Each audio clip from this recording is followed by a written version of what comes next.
baignade, c'est un drame qui pourrait être facilement évitable si les consignes de sécurité étaient respectées.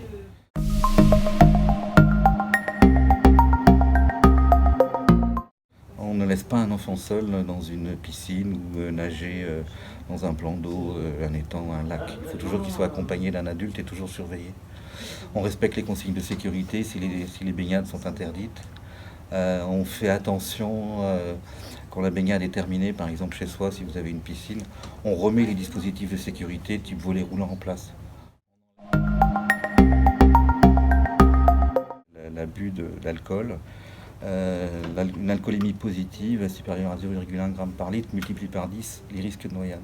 Donc il faut faire attention quand on se baigne, d'avoir pleinement conscience de ses capacités physiques, de ses capacités intellectuelles. Il faut être capable de réagir dans l'eau.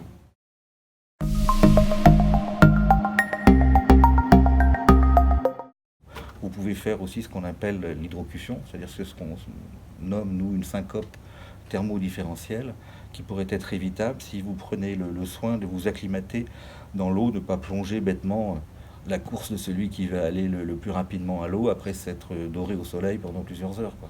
Donc il faut faire attention, vous avez été exposé au soleil et on va doucement dans l'eau, on se rafraîchit d'abord, on se rafraîchit les membres supérieurs, les bras, les mains, la nuque, et on va doucement rentrer dans l'eau. On ne va pas plonger brutalement comme ça dans une eau froide au risque de faire un malaise qui va entraîner la noyade.